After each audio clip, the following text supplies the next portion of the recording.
Muy buenas tardes para todos, sean bienvenidos. Mi nombre es Andrea Pedrosa, soy la directora de Proyección Social y de Internacionalización de Unigermana, Institución de Educación Superior.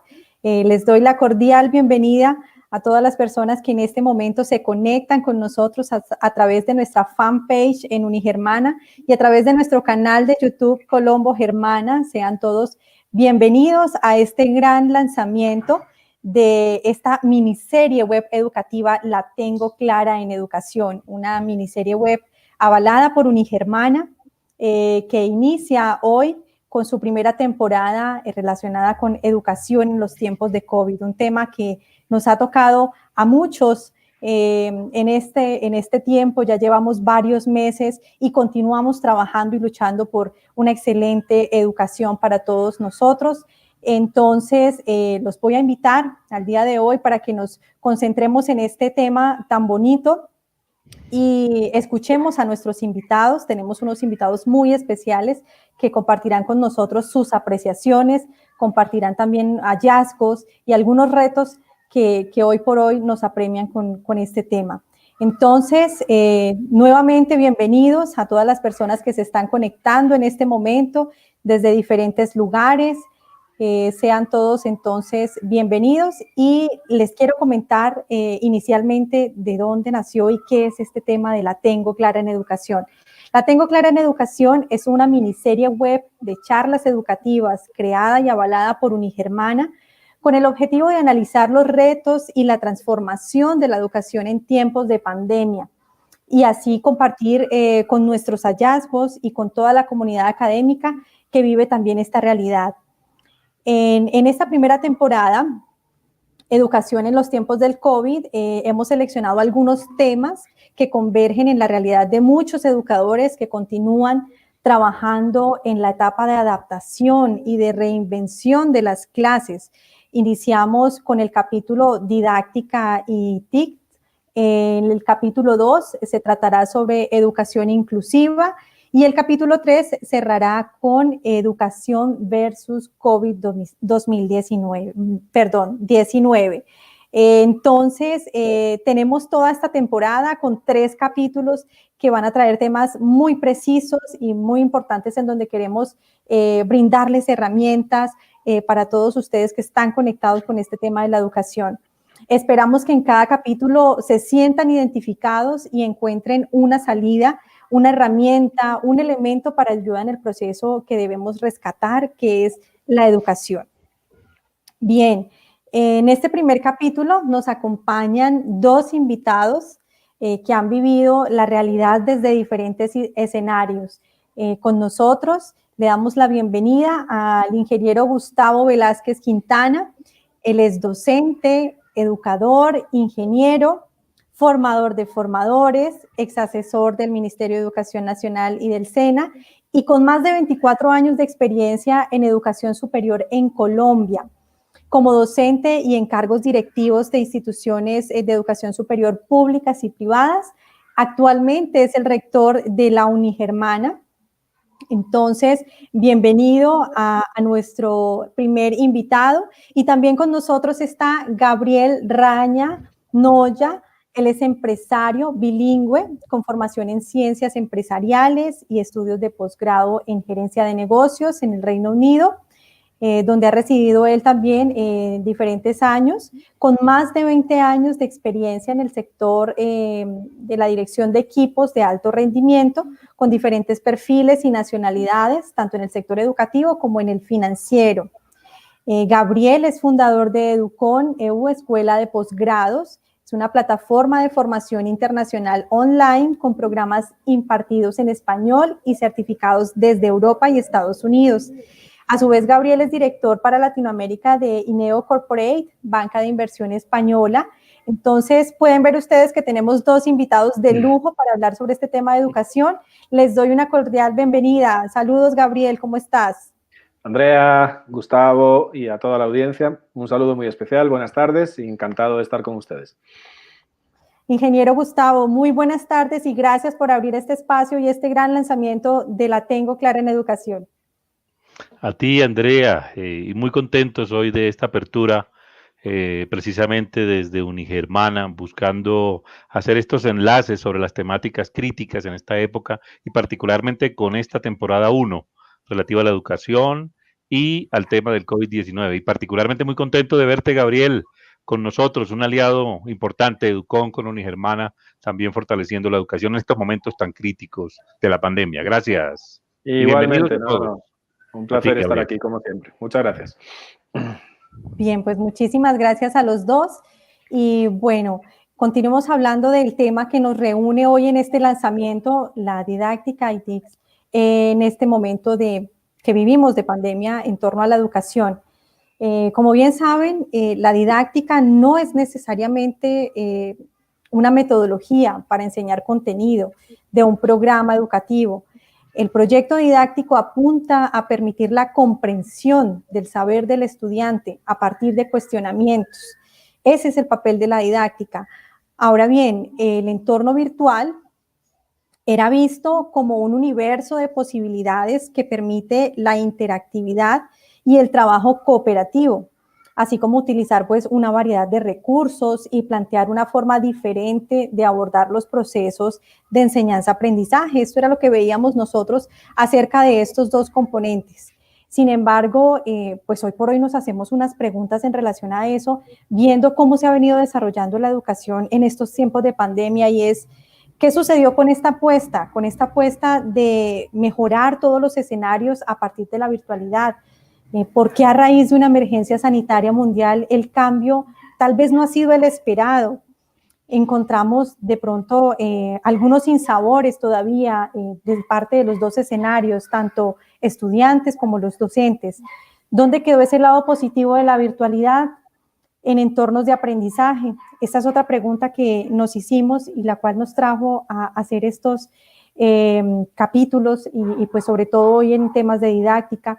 ¿Y qué pasó con aquella revolución digital de la que tanto se hablaba? Hoy por hoy hablábamos de la cuarta revolución, donde estábamos apreciando todo lo digital y que nos ha costado bastante en términos de educación, y debemos continuar apostándole porque esto sea todo un camino de aprendizaje y de superación. Los quiero invitar.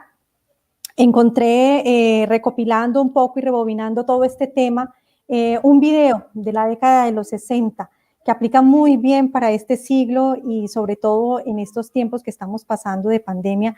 Y quiero invitarlos a que lo observemos y a partir de allí comencemos con este primer capítulo de La Tengo Clara en Educación. Entonces, para todos nuevamente, bienvenidos. Gracias por seguirnos, gracias por confiar en esta apuesta y compartir con nosotros todos estos saberes. Entonces, vamos a ver este pequeño video, es muy corto y en torno a él vamos a ir reflexionando diferentes temas que nos tocan para este capítulo de hoy.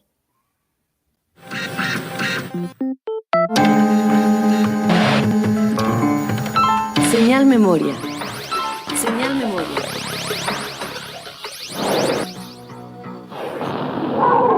La educación, el medio por el cual los países han hecho frente a las exigencias del desarrollo, exige, al igual que otros campos, la aplicación de la tecnología moderna para la obtención de mejores resultados.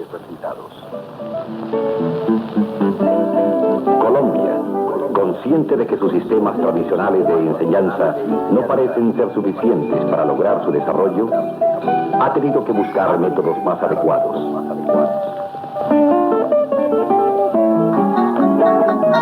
La técnica le brinda ahora un valioso apoyo: la televisión. Con la ayuda de esta, procesos de integración educativa que en otra época tardaban décadas y siglos, pueden darse ahora en unos cuantos años.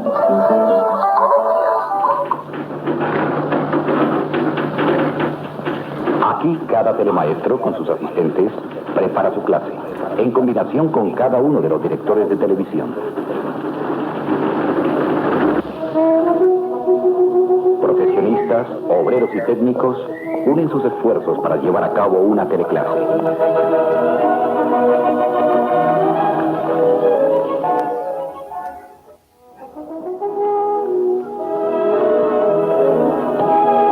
La televisión no es solo un vehículo de entretenimiento o un gran negocio publicitario. puede convertirse en un medio para resolver los problemas que la creciente población escolar plantea a los países en desarrollo. Otro recurso que es aprovechado por la televisión educativa es la imagen de animales vivos que le facilitan al telemaestro una forma moderna y a la vez interesante de impartir su clase. Una clase televisada abre las puertas de las aulas y permite que los niños contemplen todo un mundo de imágenes vivas que amplían su capacidad intelectual para percibir nuevos conceptos e ideas. ¿Listo el micrófono?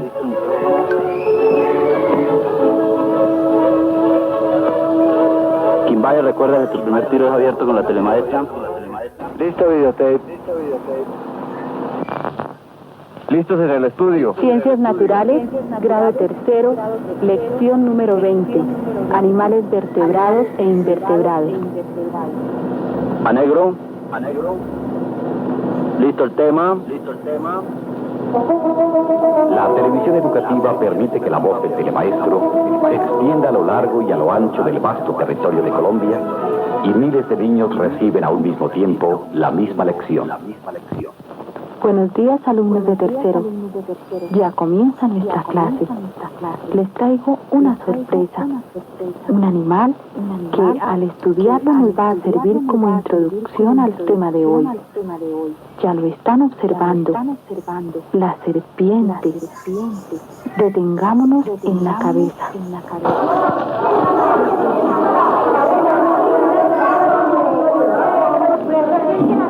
Para mí fue imposible conseguir para esta clase un material vivo, pero gracias a la televisión educativa, mis alumnos pudieron observar una culebra en plena actividad.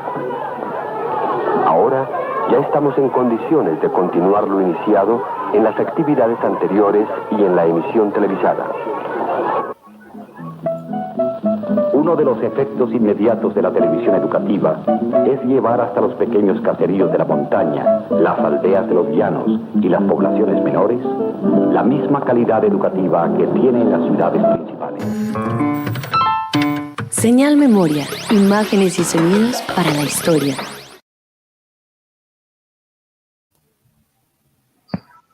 Bueno, pues ya veíamos cómo desde hace tantas décadas estaba trabajando todo este tema. Se suponía que íbamos evolucionando y bueno, algo ha pasado y por eso estamos hoy por hoy resolviendo todos estos cuestionamientos y quisiera escucharlos brevemente acerca de lo que nos deja este video. Gabriel, ¿cómo te parece? Me parece fantástico. La verdad es que es maravilloso ver términos o escuchar términos como el telemaestro, como un razonamiento que dice no he podido tener animales vivos en la clase, pero gracias a la televisión me suena muy familiar. La verdad es que el mensaje de fondo me suena muy familiar y estamos hablando de hace más de 50 años. Entonces, casi que es como volver a lo que fueron los inicios de lo que vendría, ¿no? Yo siempre considero que tanto en la televisión como en el cine, por lo general, suelen ser los avances de lo que luego nos viene en el mundo real. Entonces, eso es bonito, muy, muy bonito y yo coincido mucho en que hubo un avance ya desde hace muchísimo tiempo hacia el mundo de la educación en línea. A mí no me gusta tanto utilizar la educación virtual porque el término virtual para mí tiene un significado muy distinto, pero no, precioso, fantástico ver cómo ya en aquel momento se empezaban a buscar los apoyos a los docentes en temas tecnológicos. Así es, Gabriel. Bastante nos deja qué pensar y qué repensarnos en torno a esto que venía sucediendo. Ingeniero Gustavo, ¿cómo vio el asunto para dar esta introducción a lo que va a venir en este primer capítulo? Pues muy asertivo el video que ha seleccionado Andrea. Como lo dicen por allí algunos de nuestros participantes en Facebook, no habían nacido algunos de nosotros, precisamente, y ya estábamos hablando de las tecnologías de la educación. Hablábamos estos días precisamente de la teleeducación, de la teleformación, que finalmente es el concepto que debería estar unificando todas estas metodologías que hoy y pues estos días en la temporada estaremos discutiendo, pero efectivamente parece que estuviéramos viendo ese televisor entrar como entró ahora el Internet obligado a los colegios, obligado, porque finalmente tuvieron que adecuarse muy rápido y parte de la situación de ese anquilosamiento que ha tenido el sistema educativo, no solo el colombiano, a nivel internacional también muchos países Claro. viven de la presencialidad que discutiremos hoy y efectivamente esa educación digital que mencionaba Gabriel, que me gusta mucho más el concepto, igual hay otros, pero que finalmente muestran esas posibilidades de la didáctica de las TIC en la educación. Pero hablaremos de ello. Claro que sí, ingeniero, así es. Bueno, pues continuamos agradeciendo a todas las personas que se están vinculando. Un cordial saludo y bienvenida a este lanzamiento de nuestra serie web La Tengo Clara. Entonces, recordarles en este capítulo de la primera temporada, vamos a desarrollarlo en el marco de unos interrogantes que vamos a abordar con la visión de cada uno de nuestros invitados. Entonces, a todas las personas que están participando por nuestros diferentes canales, los invito a formular sus preguntas. También queremos que ustedes sean partícipes de este momento. Entonces, a través de nuestros canales, tanto @Unigermana en Facebook y Colombo Germana en YouTube, pueden escribirnos allí, dejarnos sus comentarios y hacernos sus preguntas también en torno a los temas que vamos tocando a lo largo de este primer capítulo. Entonces, bueno, entremos ya en materia. En esta pandemia, pues ha puesto en entredicho varios conceptos, bien lo mencionaba el ingeniero Gustavo, acerca de lo que es el e-learning, las metodologías de la formación virtual o de formación online, presencial, todo esto que hemos vivido de este paso.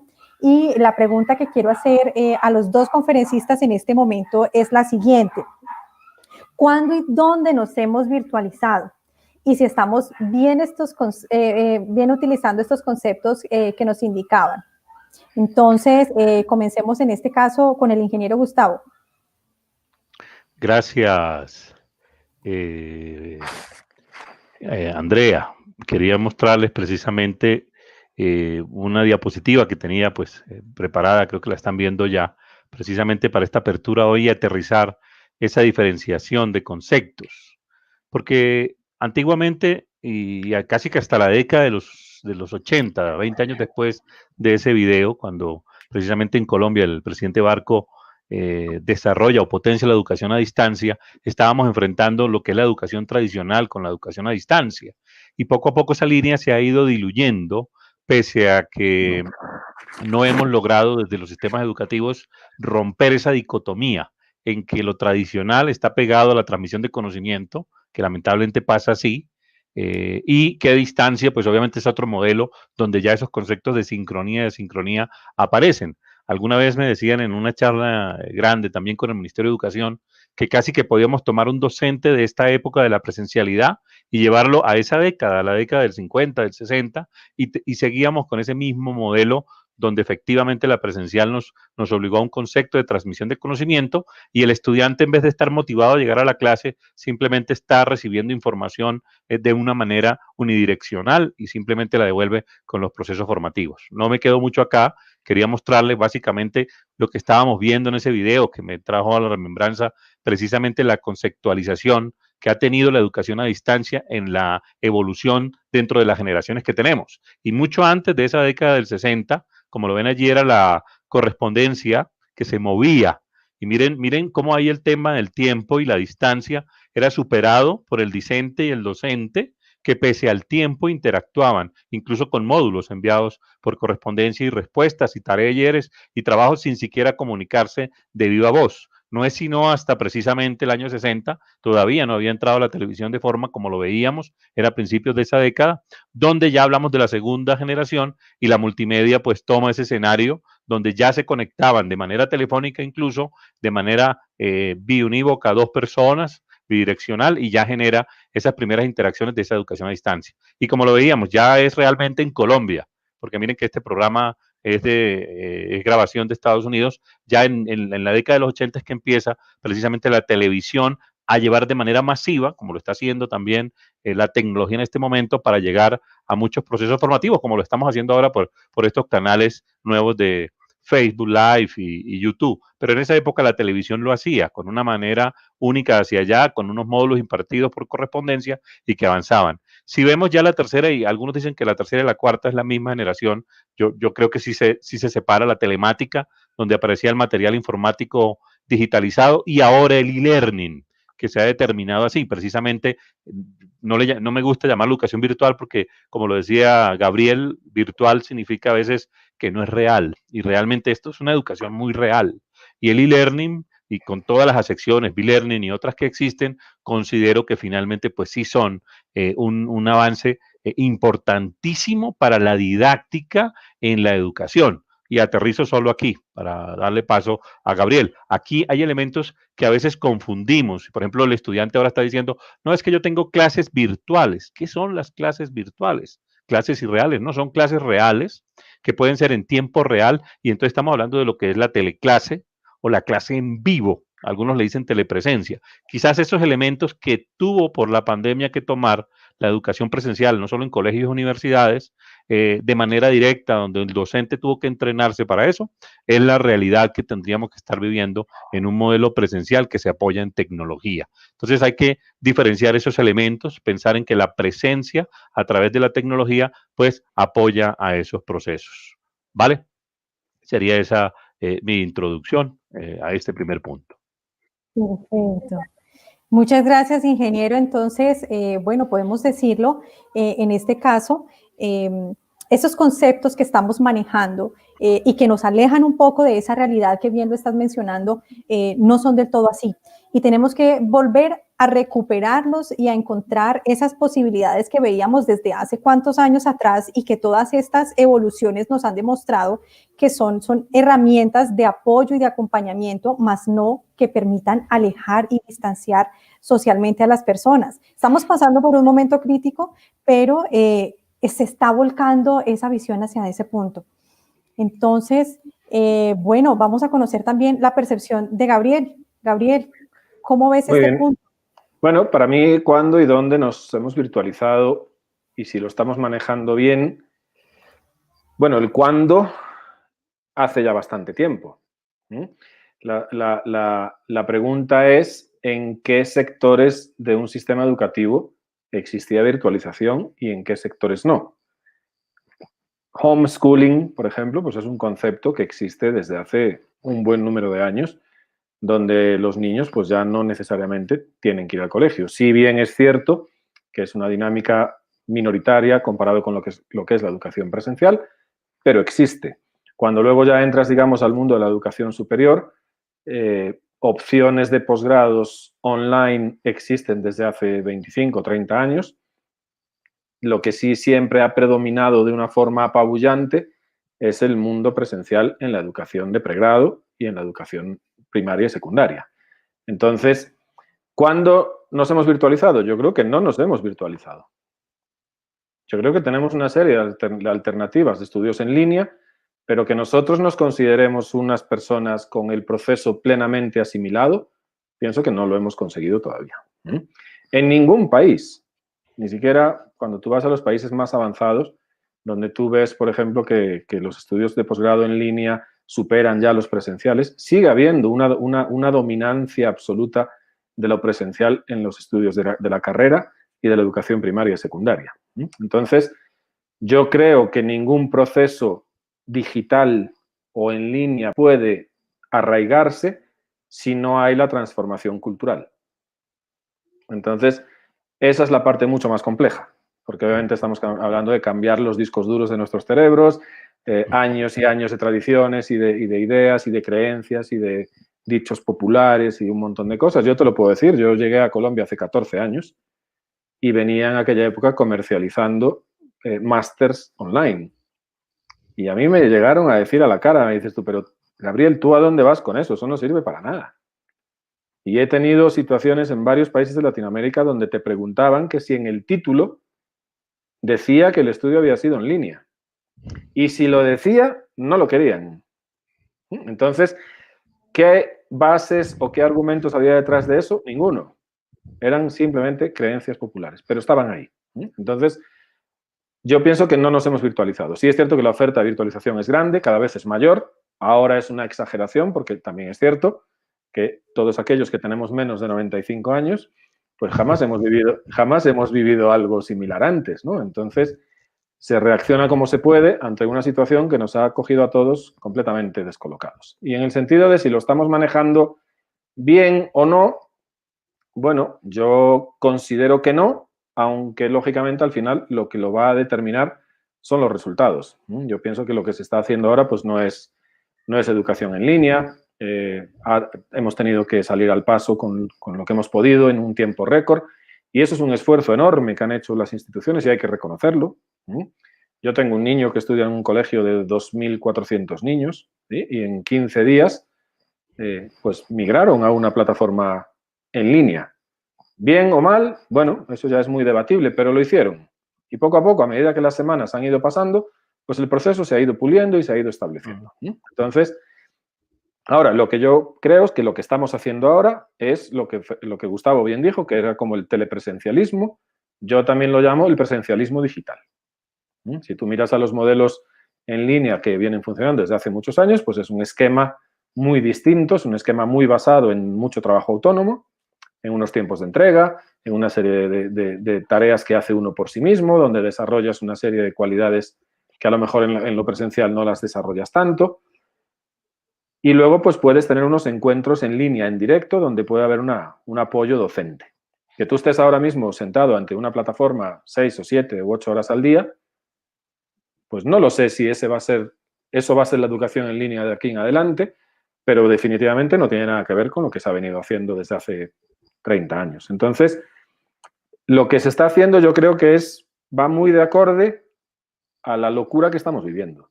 Entonces, estamos todavía en tiempos muy tempranos, llevamos 4 meses o 5 meses de esta situación y yo pienso y digo, hombre, una universidad que pueda tener 8.000, 10.000, 15.000, 20.000 estudiantes, hasta que tú realmente establezcas de forma definitiva un proceso de educación en línea, yo pienso que no se consigue en 4 y en 5 meses. Es un proceso de mucho más tiempo, donde el trabajo más duro, repito, es la transformación cultural, que esa es la que va a tomar generaciones.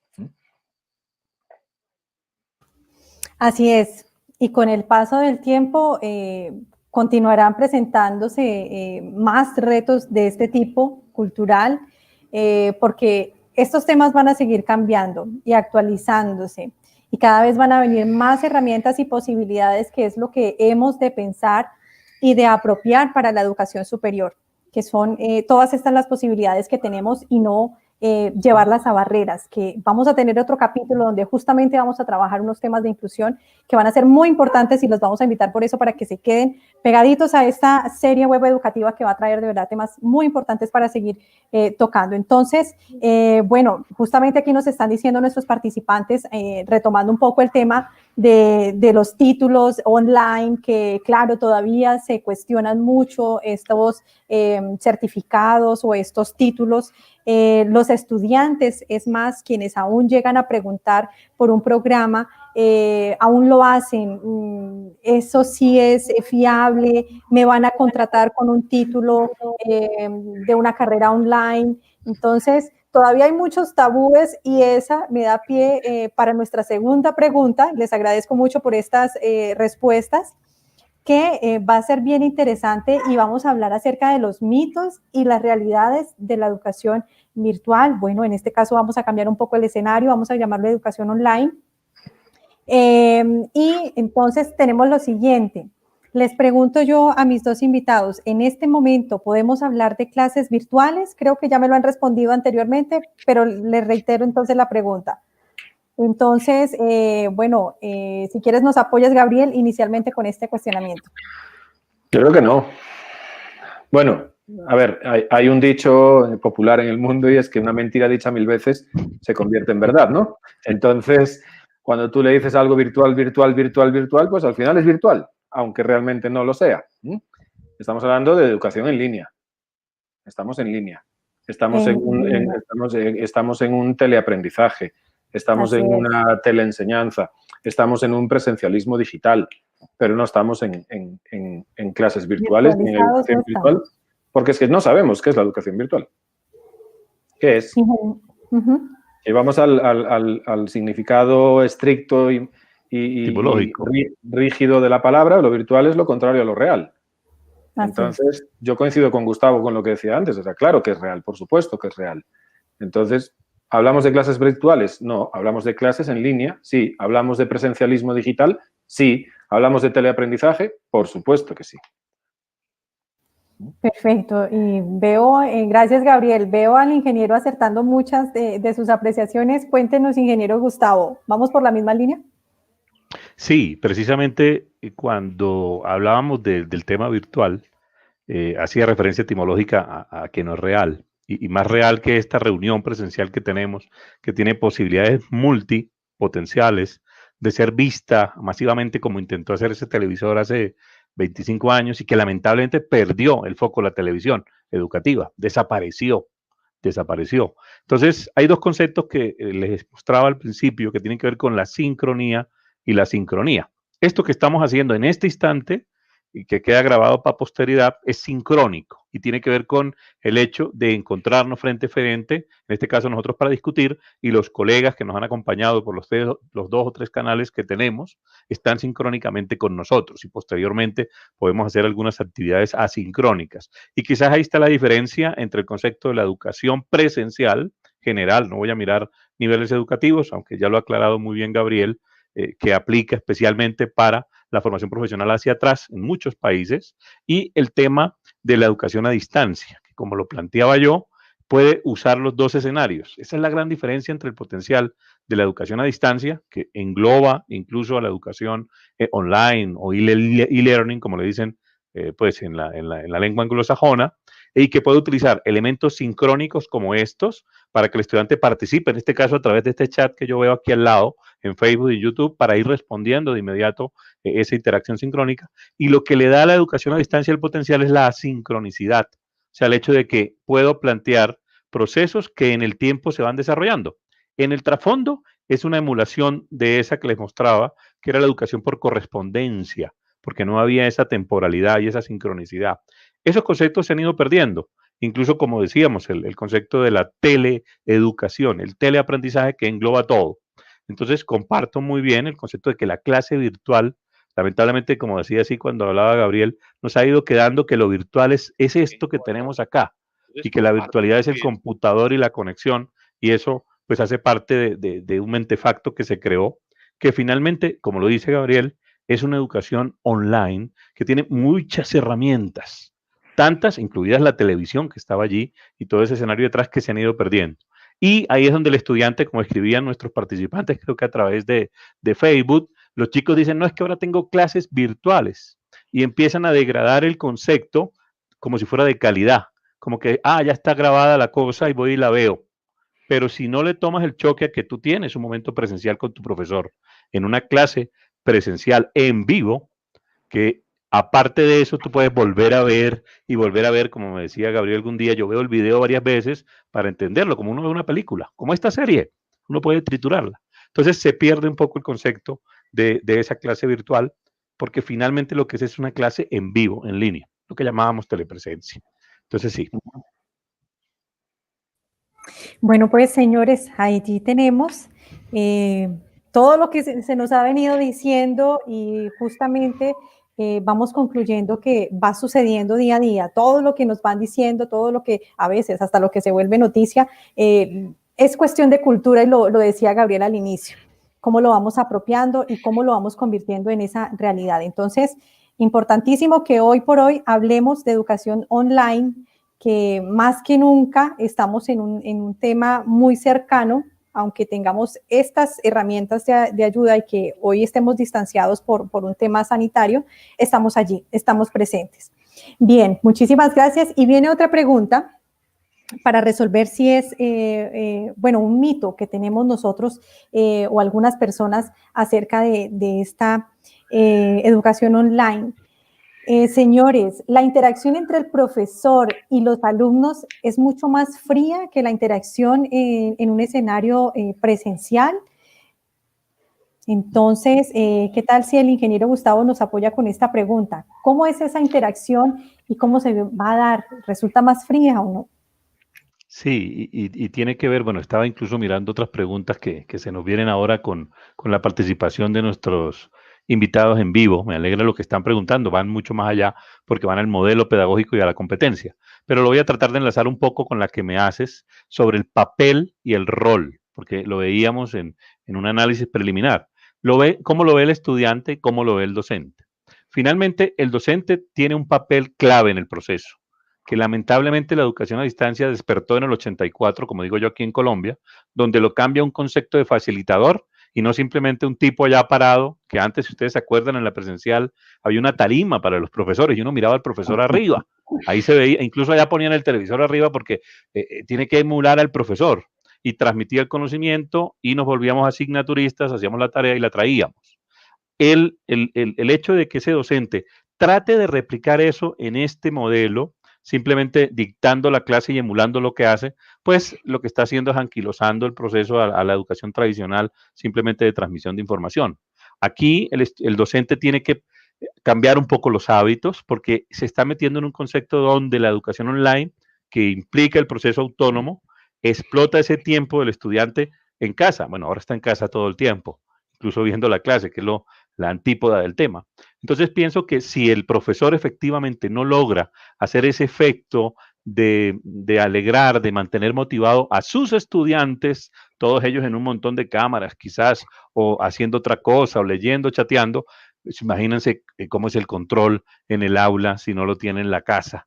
Y a veces los profesores piden la pantalla es por eso, piensan que nomás viéndolo ya está prestando atención. Entonces, hay que entender un poco que esos roles que la educación online o el e-learning tiene allá, donde el aprendizaje autónomo es clave, permiten explotar al máximo lo que la metodología presencial debería utilizar, esa preparación previa, ¿vale?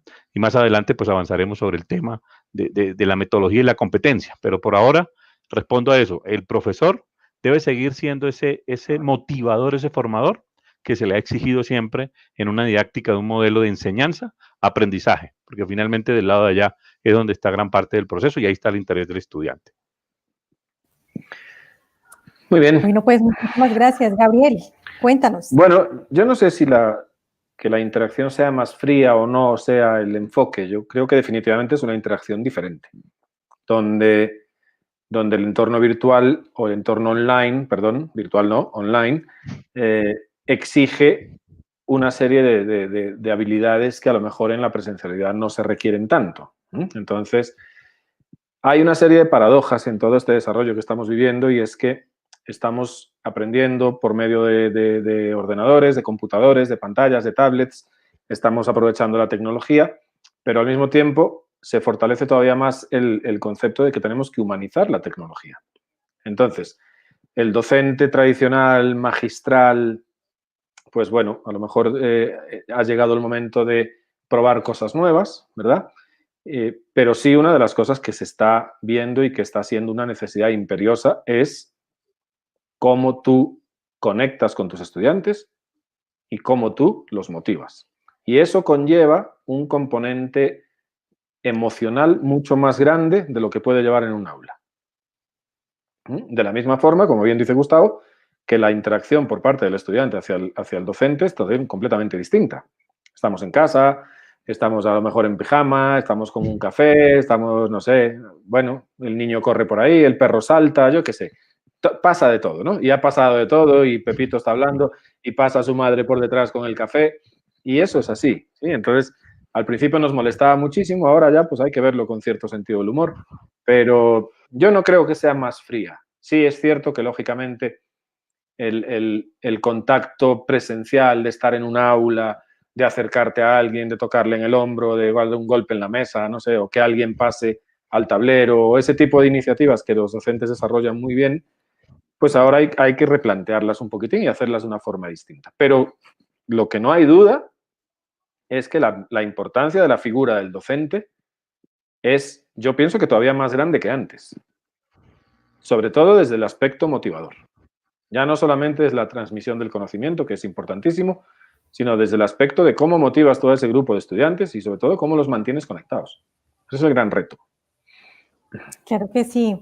Entonces, pues bueno, es una gran realidad la que estamos viviendo justamente por temas de pandemia. Y pues concluyendo con lo que mis dos invitados nos dicen, vemos que se ha convertido en todo lo contrario también, ¿no? En lugar de convertirse en una relación más fría, se puede estar convirtiendo hasta en una relación más cercana y más cálida por todos estos temas cotidianos que mencionaba en un momento Gabriel.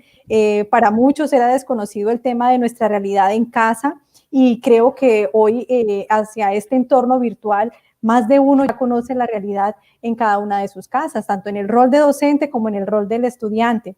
Entonces, además, acordémonos, perdóname Andrea, acordémonos una cosa, ¿no? Acordémonos de que una de las mayores cualidades del ser humano es la capacidad de adaptación. Y al principio de las cuarentenas y del confinamiento, bueno, todo lo como le queramos llamar, estábamos todos desesperados porque nos íbamos a comer las paredes de nuestras casas. Sí. Y 4 meses después ya que casi nos está empezando a gustar. No quieres salir tú de la casa. Ya no sales porque dices, bueno, ¿salir a qué?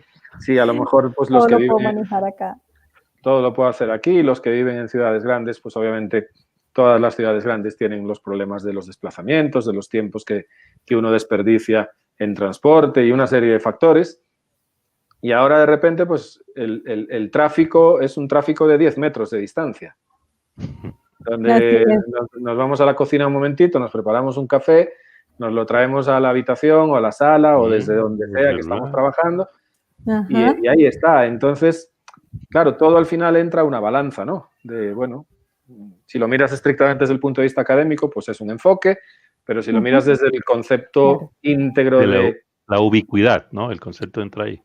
Claro, si te fijas, yo recuerdo hace años que había siempre un razonamiento en lo que era un poquito la comparación entre lo online y lo presencial, ¿no? Entonces había un ejercicio que hacíamos cuando yo estaba en Madrid y era, vamos a ver, tú eres una persona que tienes un tiempo de desplazamiento al trabajo de 1 hora, más o menos.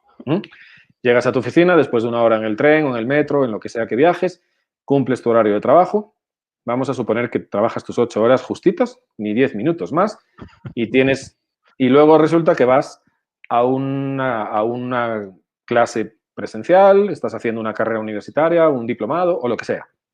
Había estudios en la época, que no tengo los datos exactos, pero había estudios en la época de que esa persona, en los primeros 35 minutos del encuentro presencial, no estaba. Ahí aplica la broma que a mí me gusta mucho de los ingleses que dicen que las luces están encendidas pero que no hay nadie en casa. Entonces, esa persona estaba en el aula, pero todavía estaba su cabeza en el trabajo. Todavía estaba medio de mala leche porque el tráfico estaba horrible o el metro estaba a reventar y todavía le estaban llegando mensajes al teléfono del trabajo y en esa primera media hora de clase todavía estaba con su cabeza en el trabajo. Mientras que el modelo en línea en aquel momento decía, pues mira, tú sigues cogiéndote tu metro, sigues tardando 1 hora en llegar a tu destino, pero ese destino de repente es tu casa. Y tú llegas a tu casa y tienes una rutina, no sé, te quitas los zapatos, te lavas los pies, te preparas un Cuba Libre, una copa de vino, un café, lo que sea. Y cuando ya tu nivel de estrés baja, ahí es cuando tú encendías tu equipo y accedías a las clases en línea. Entonces, y esto es un debate, te estoy hablando de hace 20 años. Así es. Imagínate. Bueno, quiero aquí, estaba revisando algunos de los comentarios de nuestros participantes y también son muy curiosos y vienen a relación con lo que estamos mencionando.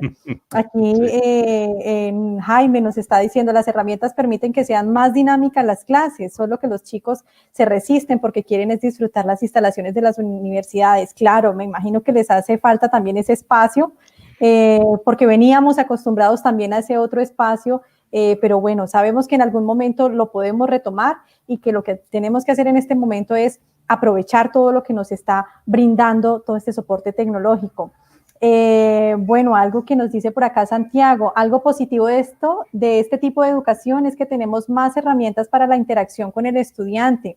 Claro, por supuesto, tenemos muchísimas más herramientas y podemos llegarle a muchísimas más personas. A veces pues estábamos limitados porque solamente tenemos el espacio de la universidad o para quienes de pronto están en otro tipo de escenarios y no se pueden capacitar, con estas herramientas podemos llegar a muchos lugares. Entonces, pues bueno, vamos a ir revisando. Por aquí teníamos una pregunta que nos habían hecho por acá atrás y no sé si de pronto podamos resolverla con mis invitados. Y a ver, les transfiero la pregunta.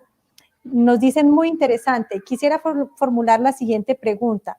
¿Cuáles son los retos del e-learning para asegurar el aprendizaje y el desarrollo de las competencias en los estudiantes? Creo que viene de pronto un poquito también con la relación de estas clases frías, cómo lo podemos trabajar. Entonces, no sé, ingeniero Gustavo, si quiere, podemos dar su percepción y vamos con Gabriel luego. Yo la vería en dos contextos, porque efectivamente está el e-learning como su concepto, learning, education, electronic learning, o sea, aprendizaje en línea. Que si me baso en eso y que pienso en esa metodología que es la que mencionaba Gabriel de educación online, pues tiene todo un modelo centrado en la autonomía, particularmente movido por la sincronía, para los que les gusta el tema de la educación. O sea, el e-learning está hecho para eso. Y son precisamente en el concepto de ubicuidad, donde tú estudias en la casa, en la oficina, en el trabajo, como quieras, te permite. Y el e-learning está hecho para eso. De por sí en Europa, gran parte del e-learning se orientó a la capacitación de compañías en las primeras décadas. Estoy hablando hace 20, 30 años, para especialización puntual a través de videotutoriales y demás. Pero si lo pongo en el contexto de, no voy a decir que el e-learning aplicado a la educación actual, donde lo que necesito es la presencialidad apoyada por tecnología, que lo vuelve distinto para sacar los dos contextos, y ahí es donde pienso que nos hemos confundido cuando el estudiante dice, no, es que ahora la clase es virtual. Entonces, si lo miro desde esa óptica, el reto que tiene, digamos que las ayudas, por eso lo denominamos TIC didáctica o la didáctica de las TIC para la educación, es que yo debo primero pensar un modelo para que apoye la presencialidad que se soporte en tecnología para la educación, que le digo yo teleeducación tradicionalmente. Entonces, saco de contexto el e-learning como tal, la educación online pensada para esa persona autónoma que le gusta ser autónomo y estudiar. Incluso la educación a distancia, que era la pionera de la educación e-learning, o el e-learning o educación online, se basaba incluso en que el estudiante ni siquiera se encontrara con el tutor, que es el concepto que debería la presencial tomar porque el tutor es un orientador. En cambio, en la presencial siempre se está esperando y tiene que ver mucho con esa motivación que hablaban por allí en el chat del estudiante. Si el estudiante no está motivado, esos 35 minutos que se vuelven casi que la mitad de la clase, pues efectivamente no le pasa lo que está esperando el e-learning del estudiante autónomo que aprende solo y que no está esperando el profesor. Digamos que esa es la gran diferencia. Entonces, el gran reto del e-learning para apoyar este proceso es que debió haber sido pensado para que apoye el proceso de la educación presencial y lo complemente, porque en la presencial está centrado en la interacción docente-estudiante, estudiante-estudiante y docente-grupo, digamos, sin irme mucho al tema de los modelos y que está asociado precisamente al gran reto. Entonces, ¿cuál es el gran reto? Que no hubo ese tiempo de preparación. Digamos que esos 4 meses tuvieron que haberse aprovechado por las instituciones para que hiciera esa complementación.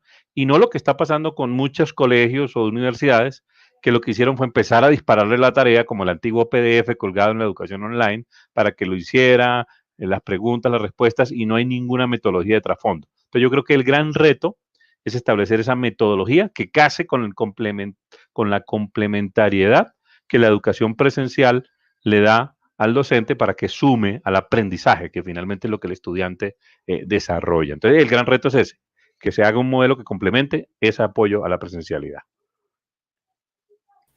Muchas gracias, ingeniero. Gabriel, ¿cómo ves ese reto?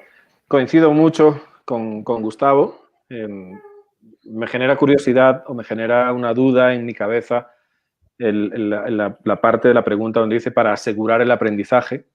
Entonces yo no sé hasta qué punto nadie pueda asegurar el aprendizaje de nadie, porque es que no puedes enseñarle a alguien que no quiere aprender. Entonces ahí es donde, claro, ahí es donde yo me uno al comentario de Gustavo, en el sentido de que tiene que haber también la predisposición por parte de los estudiantes. El hecho, como bien dice Gustavo, de esos comentarios a lo mejor un poco peyorativos, de que es que ahora como es virtual y se habla con ese tono condescendiente, despectivo, si tú quieres, que no tiene ningún tipo de fundamento detrás, ni ninguna argumentación.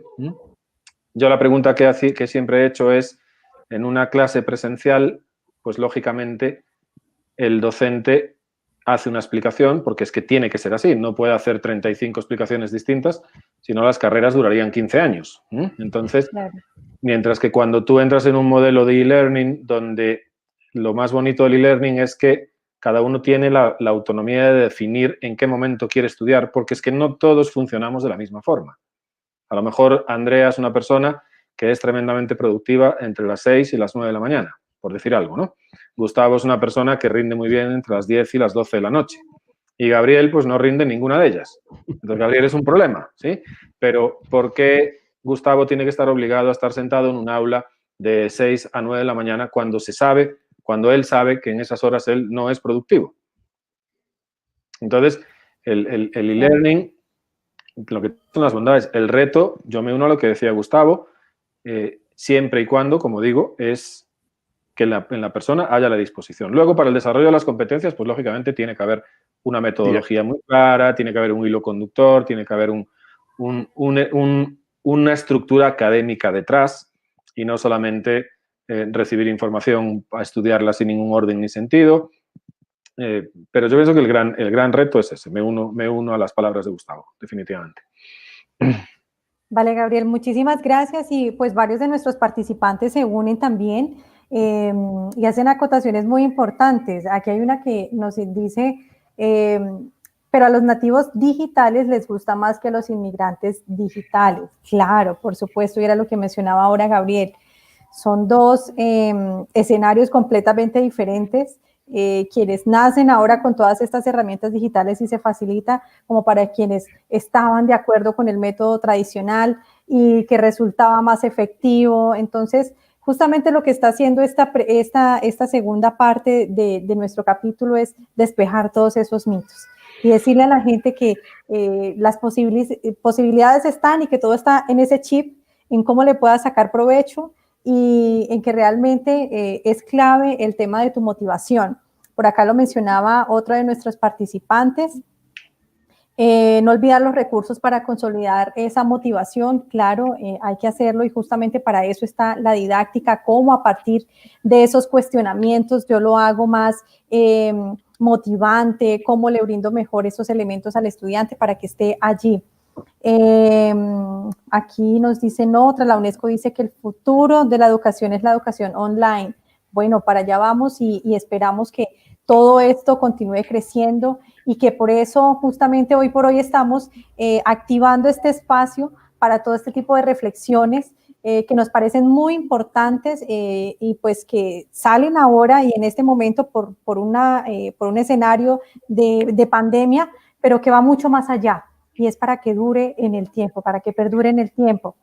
Yo sugeriría una cosa, si me lo permites, Andrea. Claro que sí. Y esto es una opinión muy personal. Yo le huyo, pero no me dan las piernas para huirle a los mensajes apocalípticos. ¿Sí? Eso de que la educación virtual viene a desplazar a la presencial, que todo a partir de dentro de 5 años va a ser online. ¿Quién lo dice? ¿En qué se basan? Claro. ¿Cómo lo pueden saber?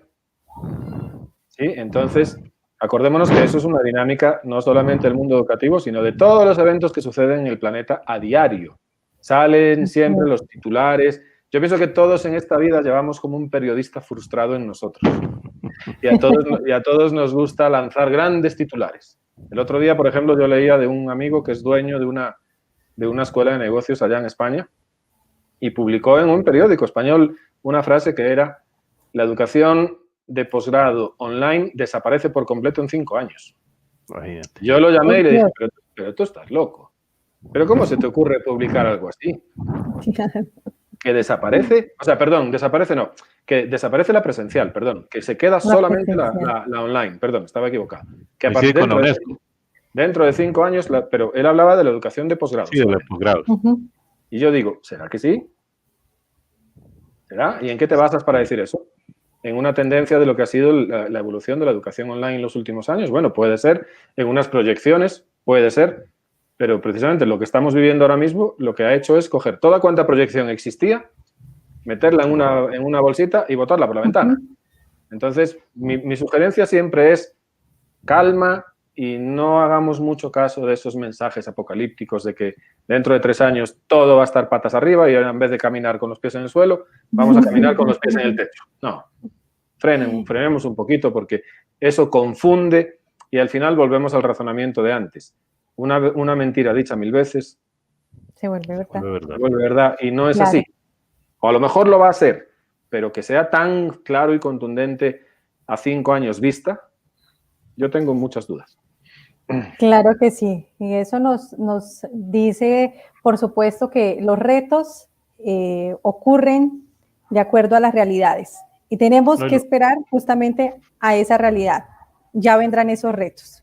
Así es. Y lo demuestra la práctica. Si ustedes lo ven, el tema de la última milla, que finalmente en estos países, no lo digo por solo Colombia, donde efectivamente yo no puedo hacer masivo el tema, como pasaba con la televisión hace años.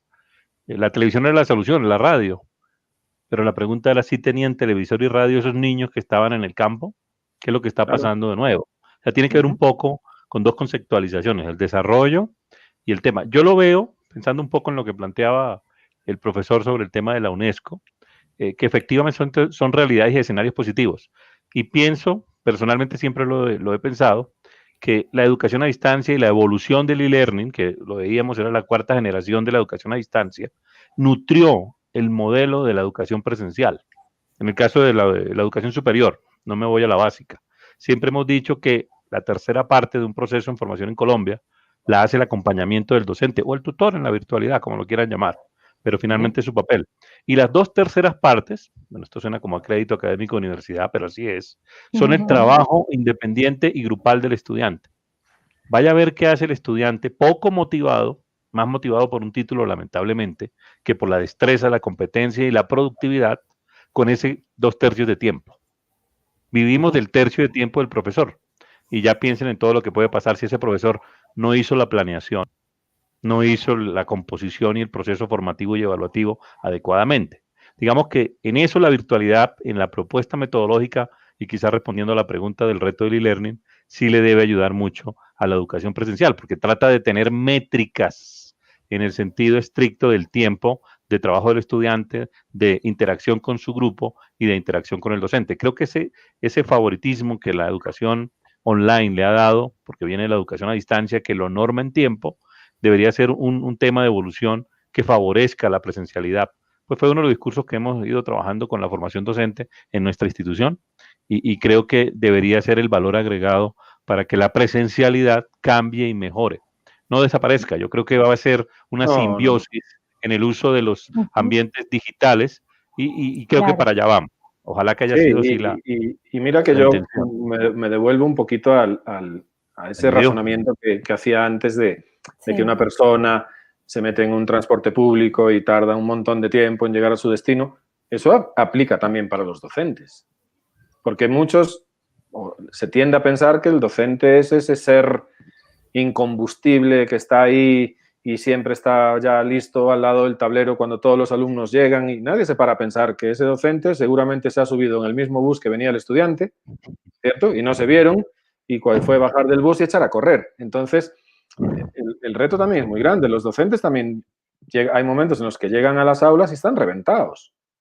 Porque todos sabemos que hay docentes en todo el mundo que están dictando clase en 2, en 3 o hasta 4 universidades diferentes y hay que desplazarse de la una a la otra. Entonces, es un poquito lo que tú hablas y entender que aquí robots afortunadamente todavía no hay y que la persona es eso, es una persona y todos tenemos una cierta capacidad de aguante y todos necesitamos nuestro tiempo de descanso y todos necesitamos nuestro tiempo de desconectarnos, incluido el docente, por supuesto. Claro que sí. Claro que sí. Sí, bueno, y el profe aquí nos pide aclarar, es la UNESCO. Tranquilo, profe, bueno, Alexander, quien nos está acompañando allí. Es la UNESCO quien predice este tipo de cosas con sus estudios. Bien, bueno, vamos a ir avanzando un poco. Nos quedan por aquí unas preguntas que no quisiera pasar por alto de nuestros participantes y nos hablan del tema de la socialización. ¿Dónde queda el tema de la socialización? Yo me imagino que, no sé si se están refiriendo a la socialización presencial, porque creo que de todas maneras con este ejercicio online tenemos socialización, ¿verdad? Imagino que habla de la humanización que hablaba Gabriel, y para ir cerrando por el tiempo también, Claro. creo que tiene que ver con esa humanización. Yo creería que Susana nos hable de eso, ¿no? Y ya lo planteaba Gabriel. Yo creo que a veces, si el docente, como dice nuestro lema, la tiene clara, juega con el tema de la motivación. Porque yo no me imagino 45 niños, perdonen que lo diga porque me fui a la básica, sentados, y un profesor que ni siquiera los motive a que ellos estén los primeros 10 minutos de la clase ahí sentados. Yo no me imagino eso. Ahora imagínenselo en educación superior a un estudiante poco motivado a un proceso de formación. Creo que la socialización, si lo leo bien, iba a ese tema de la humanización. Y lo decía ya Gabriel, para ir cerrando. La humanización, en el sentido estricto de la palabra, es ese toque humano, por eso hablaba de los robots, me imagino, que le muestra que ese ser hace esa transferencia y lo comparte y lo acompaña. Y creo que el papel humanizante del docente en este momento es vital para la motivación. Creo que va hacia allá, ¿no? Para que vamos cerrando, sí. Andrea. Yo creo que, por ejemplo, la socialización también hay que ubicarlo cada cosa en su lugar, ¿no? Sí es cierto que en el ámbito de lo que es una educación primaria de niños es una parte fundamental del desarrollo de la personalidad y un montón de cosas. En el ámbito universitario yo no le veo gran problema y me voy a explicar. Si yo puedo estudiar en línea, es decir, si yo puedo sentarme en un parque con mi celular y acceder a mis clases digitales, pues eso lo puedo hacer después de haberme tomado un café con mis amigos, ¿no?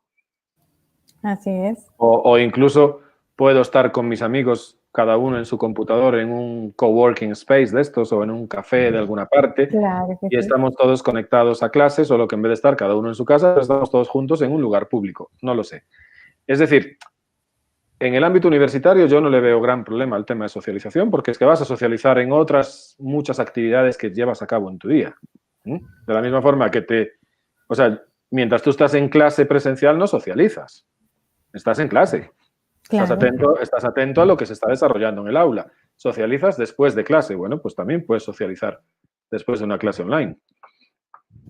Claro que sí. Bien, pues vamos a ir cerrando. Tenemos otras dos preguntas para continuar con este hilo conductor de nuestro primer capítulo, y tiene que ver un poco con este tema ya de las herramientas para el apoyo a la educación online.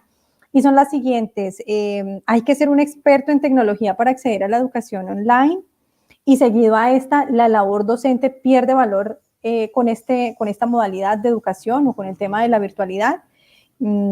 Quisiera entonces que abordáramos rápidamente este tema para darle seguimiento a nuestro capítulo y pues ir culminando con esta sesión. Entonces, tal vez el ingeniero Gustavo o Gabriel, yo creo que Gabriel, que habíamos iniciado la anterior con el ingeniero Gustavo, me puede ayudar.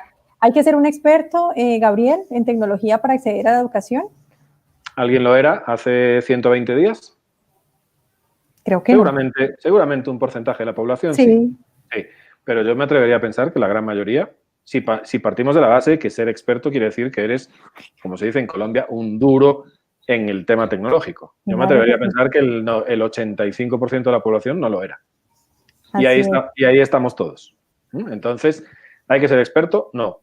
Hay que querer hacerlo. Hay que tener la disposición, hay que llenarse de ganas, de entusiasmo. También es cierto que hay que llenarse de fortalecer mucho la capacidad de adaptación a la nueva situación, porque es distinta, es diferente.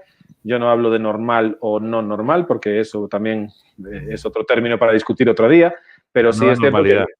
Sí, exacto. Venías acostumbrado a una dinámica y ahora tienes que acostumbrarte a otra. Pero ¿que hay que ser experto? Definitivamente no. ¿La labor del docente pierde valor? Al contrario.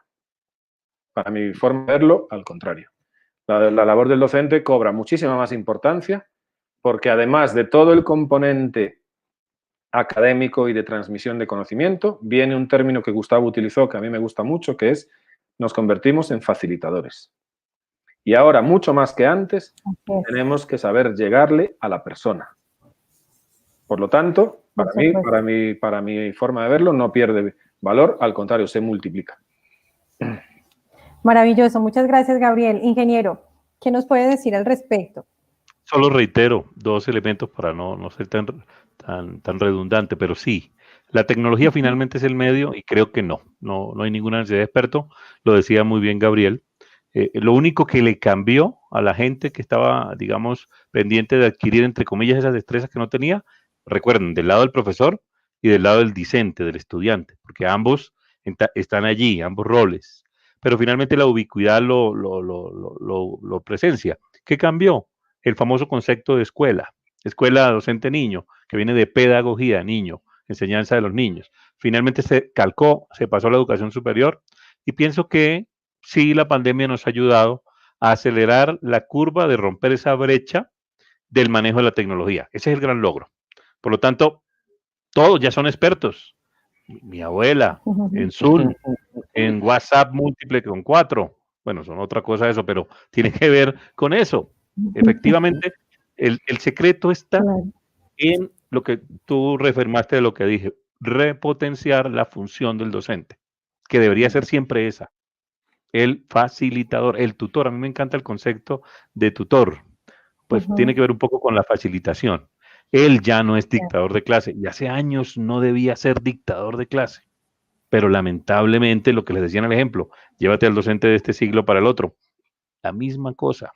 Tiza, lo único que cambiaron fue la tiza y tablero por el espógrafo y el acrílico, pero es lo mismo. Entonces sí, coincido en este cierre de que no hay que ser experto y que el papel del formador es vital para lograr que el chico, el estudiante, el estudiante de primaria, entienda que tiene más herramientas y debe optimizar el tiempo compartido con él en este proceso de formación, en este caso presencial, que nos ha obligado pues, al uso de las tecnologías. Bueno, bien, pues muchísimas gracias nuevamente por reiterar la importancia y el papel de nuestros docentes con este trabajo que hemos venido realizando. Es todo un proceso de acoplamiento, de fortalecimiento y de aprendizaje para todos, como bien lo mencionaban, en los 2 roles, tanto del estudiante como del docente. Bueno, vamos cerrando nuevamente. Queda nuestra última pregunta para este capítulo.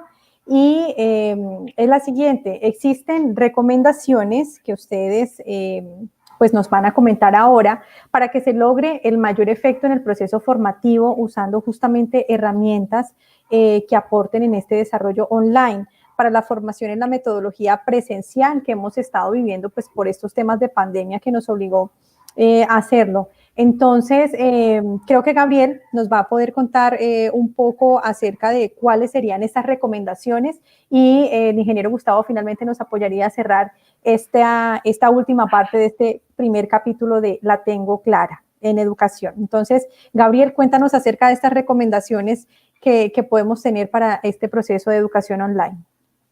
Bueno, para mí las recomendaciones van muy en una analogía que a mí me gusta hacer y que yo considero que funciona muy bien. De hecho, ya lo hemos hecho con una asesoría que le hemos dado a un grupo de docentes de un colegio de Bogotá, curiosamente. Una clase virtual en muchos aspectos de lo que es el desarrollo de la clase es muy similar a lo que puede ser una reunión de negocios o una junta directiva.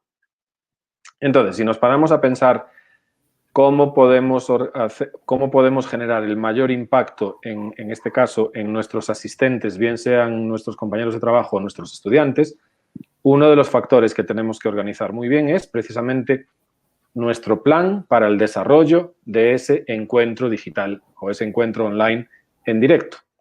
Uno de los factores que siempre lleva a que las personas se despisten es la desorganización.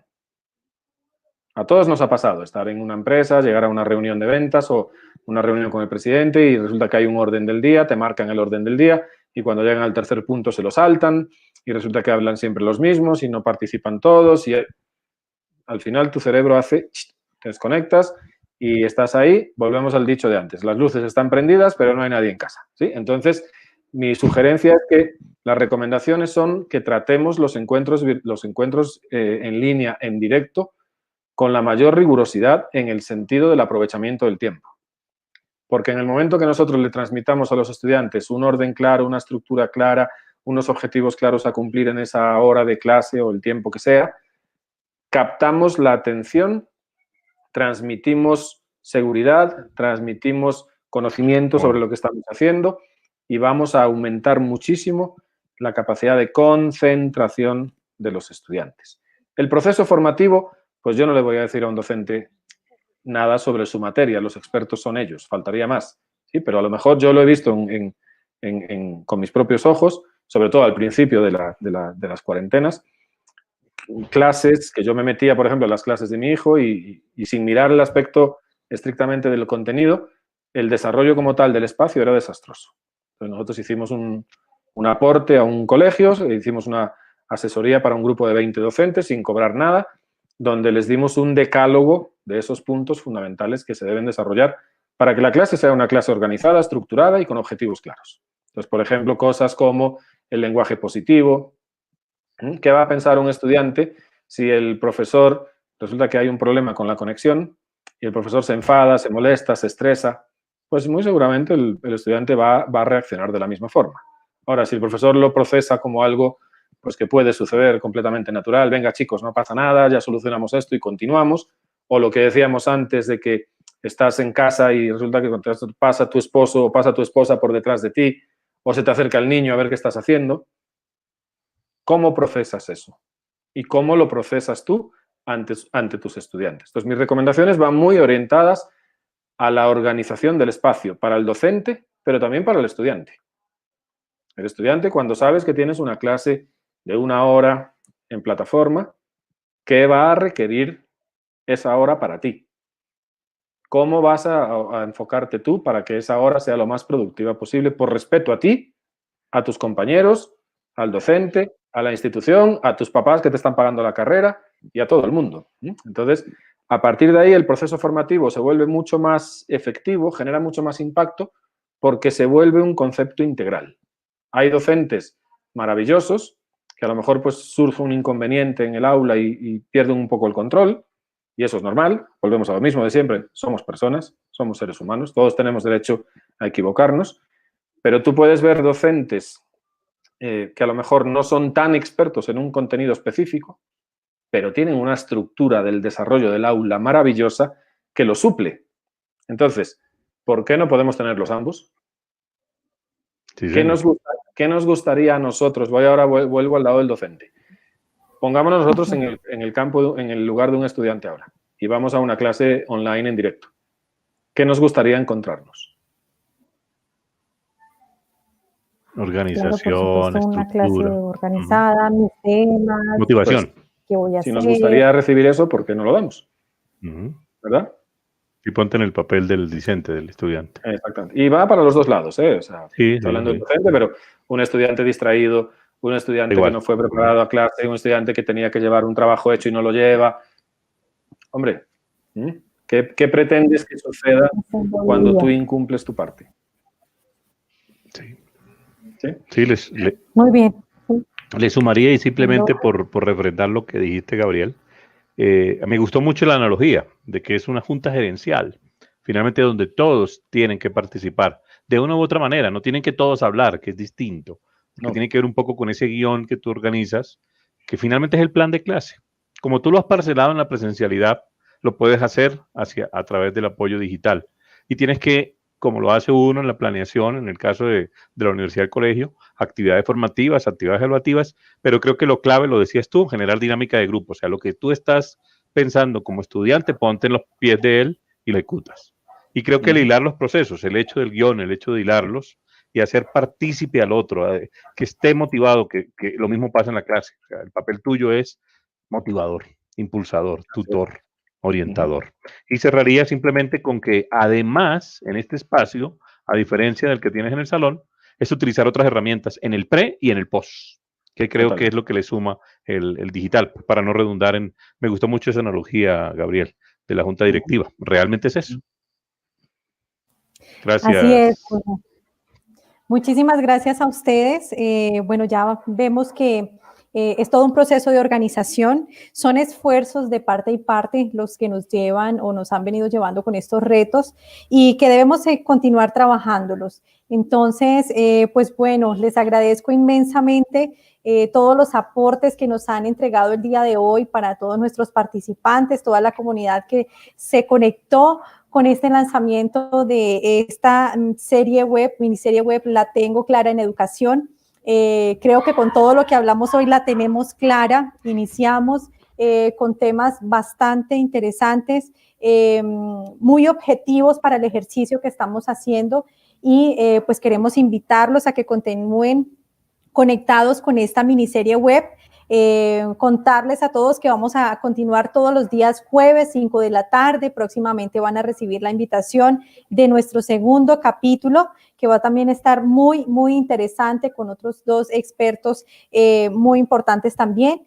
Y para continuar reflexionando, encontrando todos estos hallazgos y respuestas para todo este ejercicio de la educación. Entonces, agradecerles a todos. No sé si queda algo por mencionar por parte de mis 2 invitados. Muchísimas gracias, reiterar esta participación con Unigermana y desearles lo mejor, contarles a todos quienes están allí en conexión que pues Gabriel es el cofundador de Educon EU, una escuela de posgrados en España, con quienes hemos venido trabajando de la mano en alianza, con una oferta muy interesante para que todos ustedes también conozcan. En educación continua son diferentes cursos cortos, online, con diferentes herramientas de actualidad que nos van a servir muchísimo también para nuestro quehacer profesional y para nuestra vida social. Entonces, invitadísimos también a conocer esta oferta. Les vamos a dejar cómo ingresar a nuestra página web en Unigermana para que la puedan conocer y ojalá acercarse también a nuevos retos, en este caso de la educación, para continuar capacitándonos y actualizándonos en estos temas tan bonitos. Entonces, sin más, muchísimas gracias. Gabriel, gracias por tu compañía. Gracias a ustedes, un placer. Un saludo a todos los que están por ahí escuchándonos. Gustavo, un placer verte de nuevo y ya nos tomaremos, nos vemos en 8 días. Ya nos tomaremos un con café otros presencial. actores. Sí, señor, sí, señor. Pero nos vemos en 8 días con otros actores en La Tengo Clara, serie educativa. Hoy, muy bien, gracias a Unigermana todos. Educon. Gracias a todos. Un Gracias, abrazo, André. gracias, adiós. Bye, bye.